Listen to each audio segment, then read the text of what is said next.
ಸ್ನೇಹಿತರೆ ಎಲ್ಲರಿಗೂ ನಮಸ್ಕಾರ.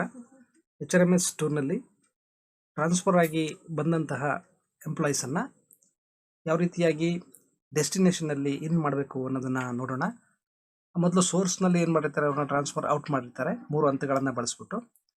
ಆ ನಂತರ ಸೋರ್ಸಲ್ಲಿ ಔಟ್ ಮಾಡಿದ ನಂತರ ಡೆಸ್ಟಿನೇಷನ್ ಏನಾಗುತ್ತೆ ಅಂದರೆ ವಿಷಯ ನಿರ್ವಾಹಕರು ಅಥವಾ ಕೇಸ್ ವರ್ಕರ್ ಲಾಗಿನ್ಗೆ ಬಂದಿರುತ್ತೆ. ಅದನ್ನು ಯಾವ ರೀತಿಯಾಗಿ ನಾವು ಇನ್ ಮಾಡಬೇಕು ಅನ್ನೋದನ್ನು ನೋಡೋಣ.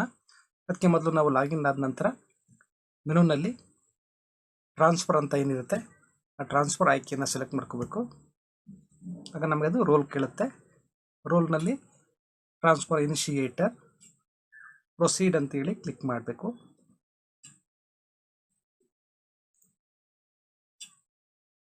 ಈಗ ಸೈಡ್ ಮೆನು ಓಪನ್ ಮಾಡಲಿಕ್ಕೆ 3 ಅಡ್ಡಗೆರೆಗಳೇನಿದೆ ಅದನ್ನು ಕ್ಲಿಕ್ ಮಾಡಬೇಕು. ಅದರಲ್ಲಿ ಮತ್ತೆ 2 ಮೆನು ಬರುತ್ತೆ, ಡ್ಯಾಶ್ ಬೋರ್ಡ್ ಮತ್ತು ಟ್ರಾನ್ಸ್ಫರ್ ಅಂತ ಹೇಳಿ.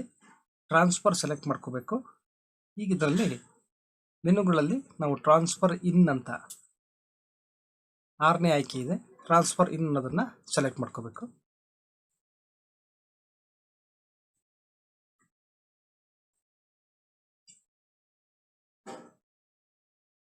ಈಗ ನಾವು ನೋಡ್ಬೋದು ಇನ್ ಬಾಕ್ಸ್ನಲ್ಲಿ ಬೇರೆ ಸೋರ್ಸಿಂದ ಟ್ರಾನ್ಸ್ಫರ್ ಔಟ್ ಆಗಿರ್ತಕ್ಕಂತಹ ಒಂದು ಮಾಹಿತಿ ನಮಗೆ ಇಲ್ಲಿ ಗೋಚರಿಸ್ತಾ ಇದೆ. ಅಂದರೆ ಕೇಸ್ ವರ್ಕರ್ ಲಾಗಿನ್ಗೆ ಬೇರೆ ಕಡೆಯಿಂದ ಟ್ರಾನ್ಸ್ಫರ್ ಔಟ್ ಆದಂಥ ಮಾಹಿತಿಗಳು ಡೆಸ್ಟಿನೇಷನ್ಗೆ ಬಂದಿರುತ್ತೆ.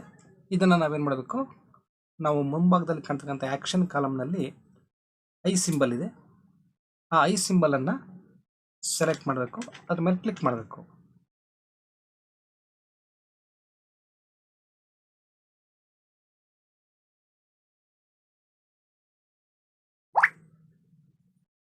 ಈಗ ನಮಗೆ ಇದರಲ್ಲಿ ಆ ನೌಕರರ ಹೆಸರು, ಅವರ ಕರೆಂಟ್ ಡೀಟೇಲ್ಸ್ ಏನಿದೆ ಅದು, ಮತ್ತು ಟೂ ಡೀಟೇಲ್ಸ್ ಅಂದರೆ ಕರೆಂಟ್ ಡೀಟೇಲ್ಸ್ ಯಾವುದು ಅಂದರೆ ಎಲ್ಲಿಂದ ಅವರು ಯಾವ ಆಫೀಸಿಂದ ಔಟ್ ಆಗಿರ್ತಾರೆ, ಟ್ರಾನ್ಸ್ಫರ್ ಔಟ್ ಆಗಿರ್ತಾರೆ ಅದು. ಟೂ ಎಲ್ಲಿಗೆ ಏನು ಮಾಡ್ತಾ ಇದ್ದೀವಿ ಆ ಶಾಲೆ, ಎರಡೂ ಕೂಡ ನಮಗೆ ಕಾಣಿಸುತ್ತೆ.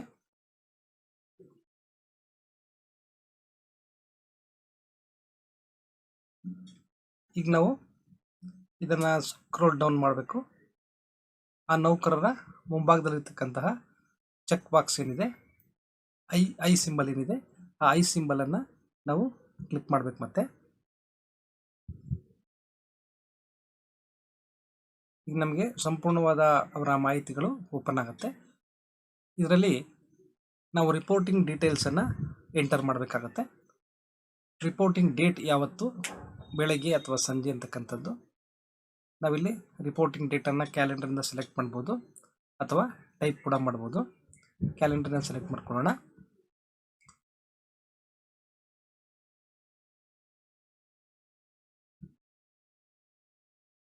ಅನಂತರ ಟೈಮ್ ಇದೆ, ಟೈಮನ್ನು ಸೆಲೆಕ್ಟ್ ಮಾಡ್ಕೋಬೇಕು.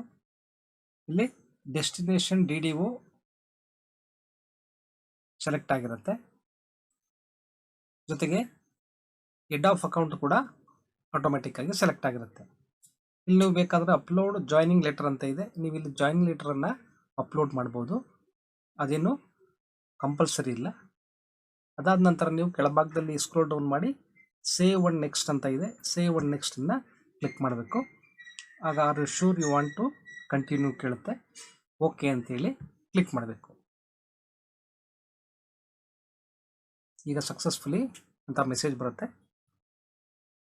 ಅದಾದ ನಂತರ ಪುನಃ ನಮಗೆ ಕೆಳಭಾಗದಲ್ಲಿ ರಿಕ್ವೆಸ್ಟ್ ಫಾರ್ LPC ಅಂತೇಳಿ ಆಪ್ಷನ್ ಕಾಣ್ತಾ ಇರುತ್ತೆ.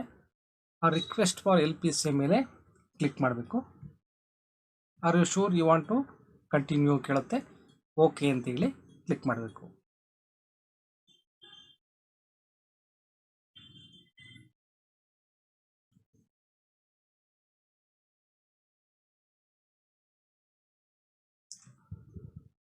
ಅದು ಪ್ರೋಸೆಸ್ ಆಗಿ ಸ್ವಲ್ಪ ಟೈಮ್ ತಗೊಳುತ್ತೆ.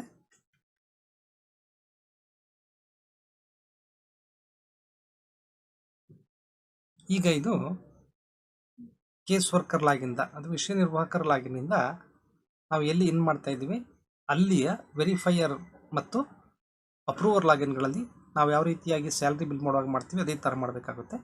ಈಗ ನಾವೇನು ಮಾಡಬೇಕಾಗತ್ತೆ, ಈಗ ಕೇಸ್ ವರ್ಕರ್ ಲಾಗಿನಿಂದ ವೆರಿಫೈಯರ್ ಲಾಗಿನ್ಗೆ ಲಾಗಿನ್ ಆಗಬೇಕಾಗತ್ತೆ. ಅದಕ್ಕಾಗಿ ಪುನಃ ನಾವು ಡ್ಯಾಶ್ ಬೋರ್ಡ್, ಒಂದು ವೇಳೆ ಲಾಗಿನ್ಗಳು ಬೇರೆ ಬೇರೆ ಇದ್ದರೆ ಅವರು ಲಾಗೌಟ್ ಆಗಿಯೇ ಅವರ ಯೂಸರ್ KGID ನಂಬರ್ ಮತ್ತು ಪಾಸ್ವರ್ಡನ್ನು ಬಳಸಿ ಲಾಗಿನ್ ಆಗಬೇಕಾಗತ್ತೆ. ನಾನಿಲ್ಲಿ ಮಾಡ್ತಾ ಇರತಕ್ಕಂತಹ 3 ರೋಲ್ಗಳು ಒಬ್ಬರಲ್ಲೇ ಇರೋದ್ರಿಂದಾಗಿ ನಾನು ನೇರವಾಗಿ ಡ್ಯಾಶ್ ಬೋರ್ಡ್ ಹೋಗ್ತೀನಿ. ಟ್ರಾನ್ಸ್ಫರ್ ಮೇಲೆ ಕ್ಲಿಕ್ ಮಾಡಬೇಕು. ಆಗ ರೋಲನ್ನು ಸೆಲೆಕ್ಟ್ ಮಾಡ್ಕೋಬೇಕು. ಅದರಲ್ಲಿ ಇನಿಷಿಯೇಟರ್ ಆಯಿತು. ಈಗ ವೆರಿಫೈಯರ್ ರೋಲಲ್ಲಿ ಪ್ರೊಸೀಡ್ ಅಂತೇಳಿ ಕ್ಲಿಕ್ ಮಾಡಬೇಕು.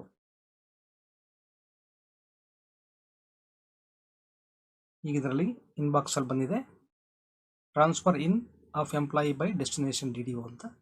ಮುಂಭಾಗದಲ್ಲಿ ಐ ಸಿಂಬಲ್ ಇದೆ ಮತ್ತು ಎಡಿಟ್ ಸಿಂಬಲ್ ಪೆನ್ಸಿಲ್ ಐಕಾನ್ ಇದೆ. ಪೆನ್ಸಿಲ್ ಐಕಾನ್ ಮೇಲೆ ಕ್ಲಿಕ್ ಮಾಡಿ ನೀವು ಆ್ಯಕ್ಷನ್ನಲ್ಲಿ ಅಕ್ಸೆಪ್ಟ್ ಅಂತೇಳಿ ಕ್ಲಿಕ್ ಮಾಡಬೇಕು. ನಂತರ ರಿಮಾರ್ಕ್ಸನ್ನು ಬರೀಬೇಕು. ಸಬ್ಮಿಟ್ ಅಂತ ಹೇಳಿ ಕ್ಲಿಕ್ ಮಾಡಬೇಕು. ಕನ್ಫರ್ಮೇಷನ್ ಮೆಸೇಜ್ ಬರುತ್ತೆ, ಅದನ್ನು ಎಸ್ ಅಂತೇಳಿ ಕ್ಲಿಕ್ ಮಾಡಿ. ಈಗ ಇದು ವೆರಿಫೈಯರಿಂದ ಅಪ್ರೂವರ್ ರೋಲ್ಗೆ ಹೋಗಿರುತ್ತೆ. ಪುನಃ ಮತ್ತೆ ನಾವು ಅಪ್ರೂವರ್ KGID ನಂಬರ್ ಮತ್ತು ಪಾಸ್ವರ್ಡನ್ನ ಬಳಸಿ ಲಾಗಿನ್ ಆಗಬೇಕು. ನಾನು ನೇರವಾಗಿ ಡ್ಯಾಶ್ ಬೋರ್ಡ್ ಹೋಗ್ತೀನಿ.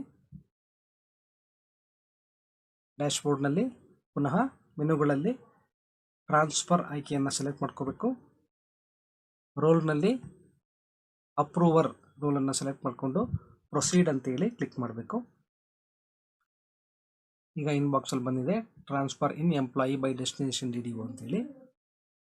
ಪುನಃ ನಾವು ಪೆನ್ಸಿಲ್ ಐಕನ್ನನ್ನು ಎಡಿಟ್ ಐಕನನ್ನು ಕ್ಲಿಕ್ ಮಾಡಿ ಆ್ಯಕ್ಷನ್ನಲ್ಲಿ ಅಕ್ಸೆಪ್ಟ್ ಅಂತೇಳಿ ಕ್ಲಿಕ್ ಮಾಡಬೇಕು.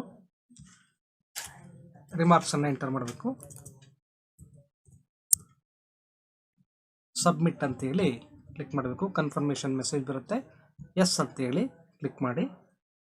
ಮತ್ತೊಂದು ಸಲ ಕನ್ಫರ್ಮೇಷನ್ನ ಕ್ಲಿಕ್ ಮಾಡಿದ ನಂತರ ಈಗ ಇದು ಆಟೋಮೆಟಿಕ್ಕಾಗಿ ಸೋರ್ಸ್ DDO ಯಾರಿರ್ತಾರಲ್ಲ ಆ DDOನಲ್ಲಿರ್ತಕ್ಕಂಥ ಕೇಸ್ ವರ್ಕರ್ ಲಾಗಿನ್ಗೆ LPC ರಿಕ್ವೆಸ್ಟ್ ಹೋಗುತ್ತೆ. ಅವರು ಪುನಃ ಅಲ್ಲಿಂದ ಅವರು LPC ರಿಕ್ವೆಸ್ಟನ್ನು ಕಂಪ್ಲೀಟ್ ಮಾಡಬೇಕಾಗುತ್ತೆ. ಈ ರೀತಿಯಾಗಿ ನಾವು ಟ್ರಾನ್ಸ್ಫರ್ ಆಗಿ ಬಂದಂತಹ ಎಂಪ್ಲಾಯೀಸನ್ನು HRMS 2ನಲ್ಲಿ ಟ್ರಾನ್ಸ್ಫರ್ ಇನ್ ಮಾಡ್ಕೊಳ್ಬೋದಾಗಿರುತ್ತೆ. ಧನ್ಯವಾದಗಳು.